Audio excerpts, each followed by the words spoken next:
Assalamualaikum semuanya teman-teman, bagaimana, sehat semuanya?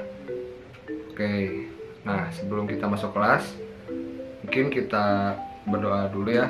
Menurut kepercayaan masing-masing, berdoa dimulai. Oke, cukup. Nah teman-teman, hari ini kita bakal belajar materi menjadi desainer komunikasi visual. Nah, ada yang tahu nggak sih desain komunikasi visual itu apa? Ada yang tahu ya? Nah, oke. Jadi desain komunikasi visual atau menjadi desainer komunikasi visual itu kemampuan berwirausaha merupakan kemampuan yang dasar yang harus dimiliki oleh setiap orang.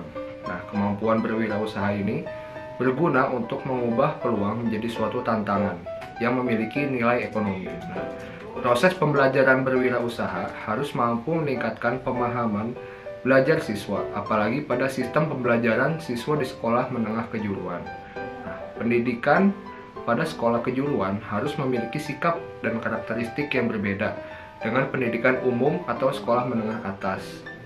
Nah, perbedaan yang paling menonjol adalah dari tujuan pendidikan itu sendiri, yaitu tujuan pendidikan kejuruan yaitu menyiapkan lulusan untuk siap memasuki dunia kerja. Nah, menurut Trilling dan Fadel pada tahun 2009, keterampilan yang harus dimiliki pada abad 21 ini adalah keterampilan belajar dan inovasi, lalu keterampilan literasi digital atau melek teknologi, dan karir dan keterampilan hidup. Maka agar tercapainya suatu tujuan pemerintah untuk mempersiapkan lulusan dengan kualitas SDM yang bagus, kreatif, inovatif, dan efektif, maka diperlukan upaya penguatan entrepreneur yang baik terhadap siswa maupun guru dan juga sekolah. Pendidikan kewirausahaan merupakan pelatihan khusus yang diberikan kepada individu untuk memperoleh pengetahuan, keterampilan, ide, dan sikap mandiri, terkhususnya pada bidang desain komunikasi visual. Nah, apa saja sih profesi yang berhubungan dengan secara langsung dengan desain komunikasi visual?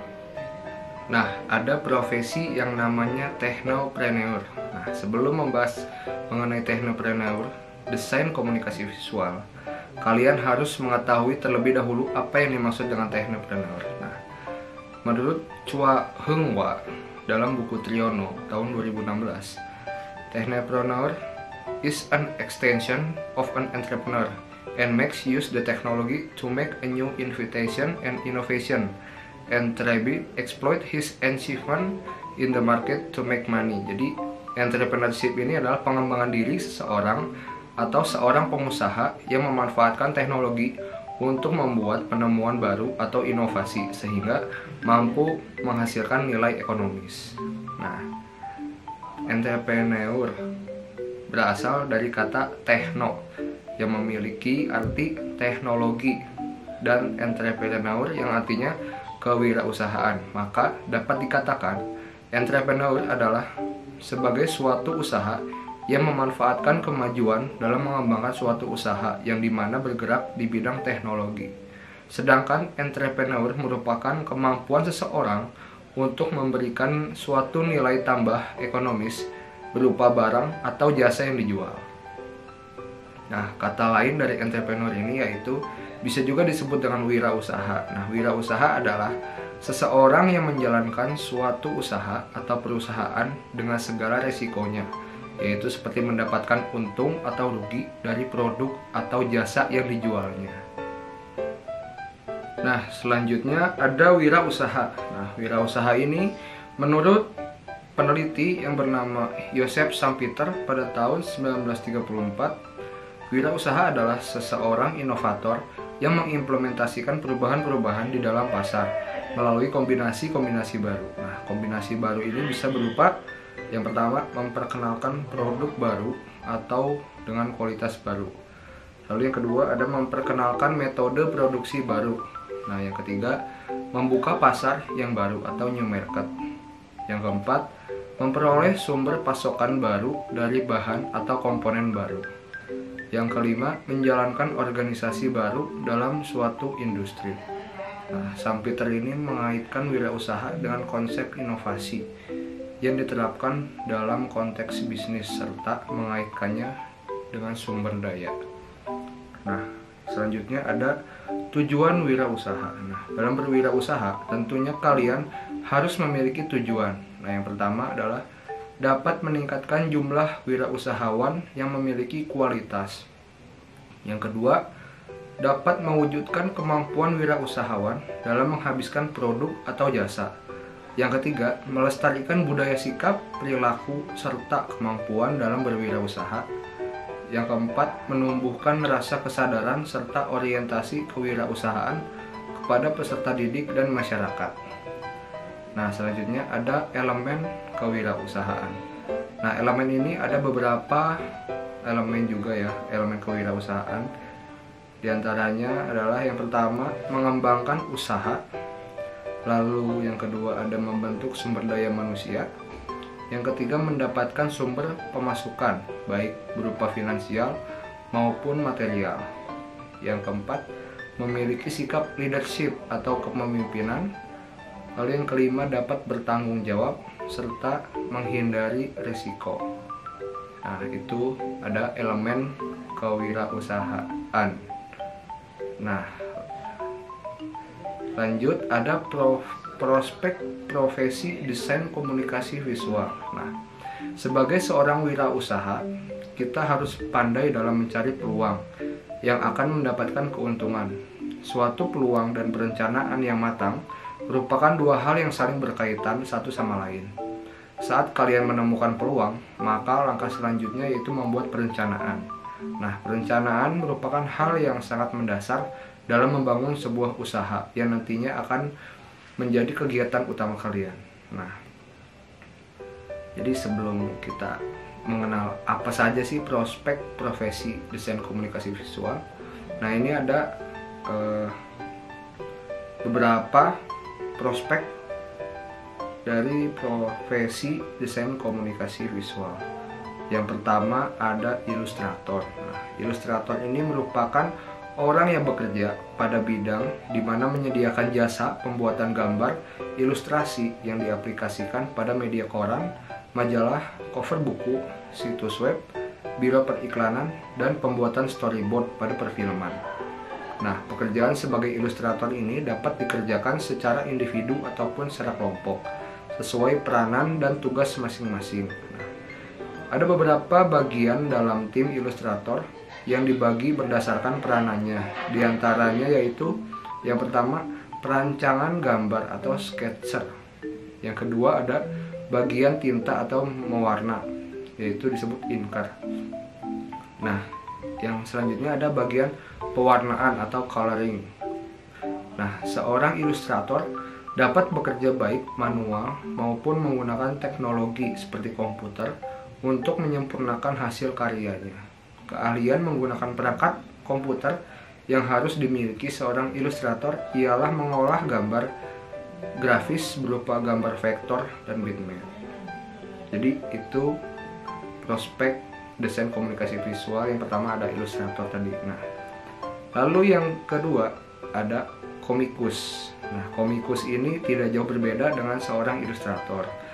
Seorang komikus bekerja yang berkaitan dengan gambar juga.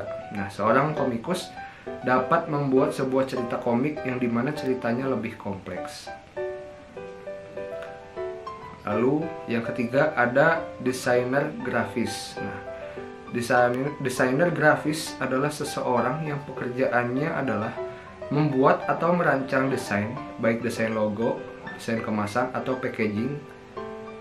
Jasa desain ini dapat dimulai dari usaha kecil terlebih dahulu, seperti membuka jasa layanan desain undangan pernikahan, kartu nama, spanduk, dan lain sebagainya. Lalu prospek selanjutnya ada desainer web. Nah, desainer web di sini adalah seseorang yang bekerja membuat desain web. Nah, isi dari web tersebut berupa konten-konten informasi yang akan ditampilkan. Seorang desainer web harus bisa membuat konten promosi semenarik mungkin, sehingga konsumen dapat tertarik untuk mengakses suatu halaman web tersebut. Nah, lalu selanjutnya ada animator. Animator adalah seseorang yang menciptakan berbagai macam gambar yang dapat bergerak pada saat ditayangkan dengan cepat, yang disebut dengan frame. Animator bekerja dalam berbagai bidang seperti film, televisi, video game, dan internet. Nah, contoh karya seseorang atau seorang animator adalah film kartun, animasi yang sering kalian lihat gitu ya teman-teman.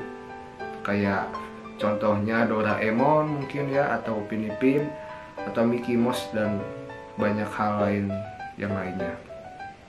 Lalu prospek selanjutnya ialah fotografer. Nah, di sini fotografer merupakan seseorang yang pekerjaannya merekam atau mengambil objek gambar pada momen tertentu. Jadi fotografer ini ya yang seperti kalian tahu ya, kayak ya mengambil momen lah istilahnya dalam event itu, pernikahan atau graduation atau acara keluarga atau apapun itu.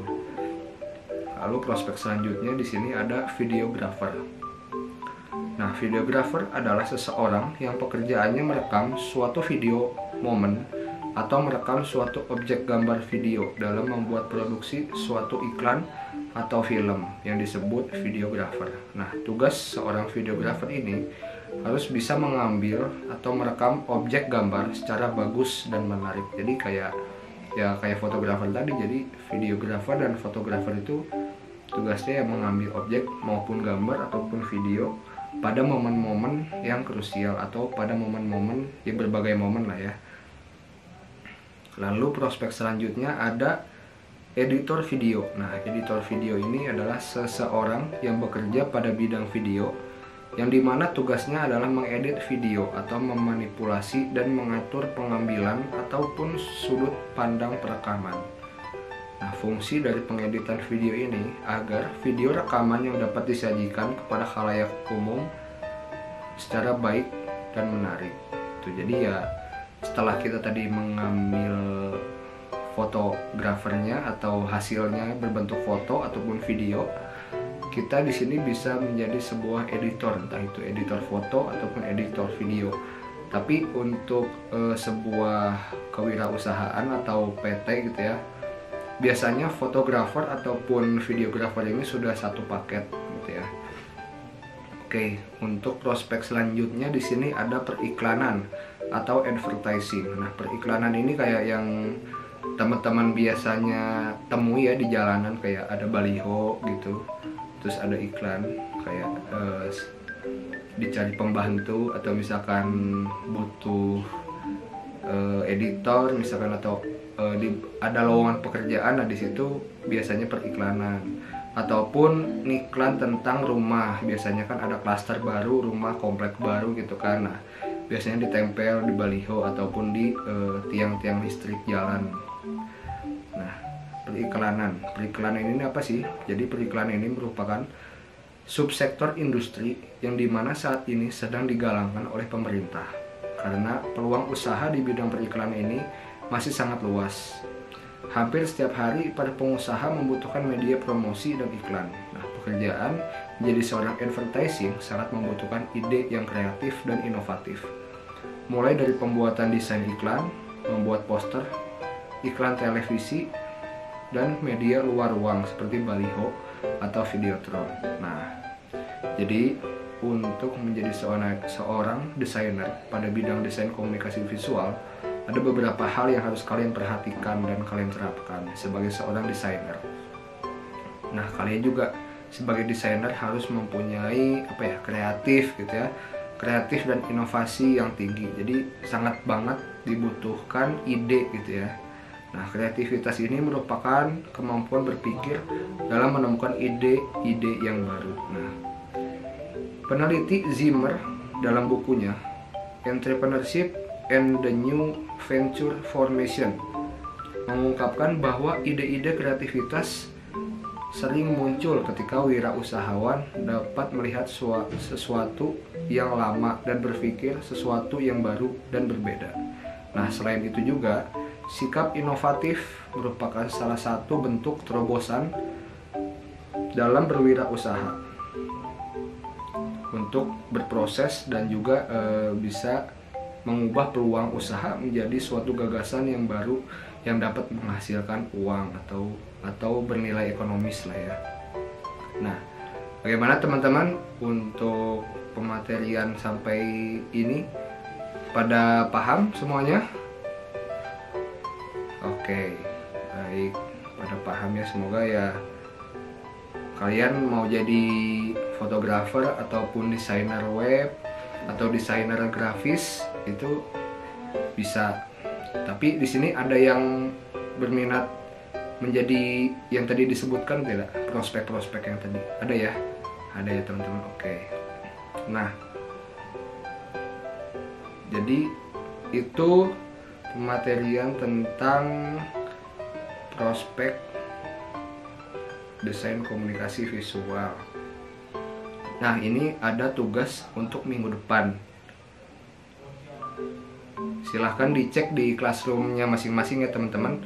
Nah, ini dikumpulkan minggu depan dengan format PDF ya. Jadi nanti sebelum kita masuk kelas, nanti bakal Bapak bagikan hasil tugasnya. Oke, sebelum kita tutup kelasnya, apakah ada yang ingin menyimpulkan hasil pematerian yang barusan?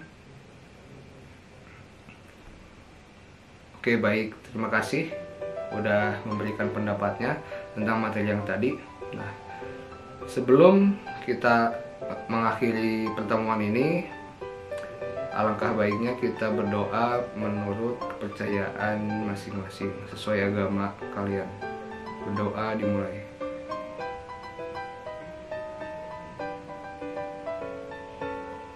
Oke, cukup mungkin sekian saja dari Bapak. Maaf bila ada salah kata. Wabillahi taufiq wal hidayah. Wassalamualaikum warahmatullahi wabarakatuh.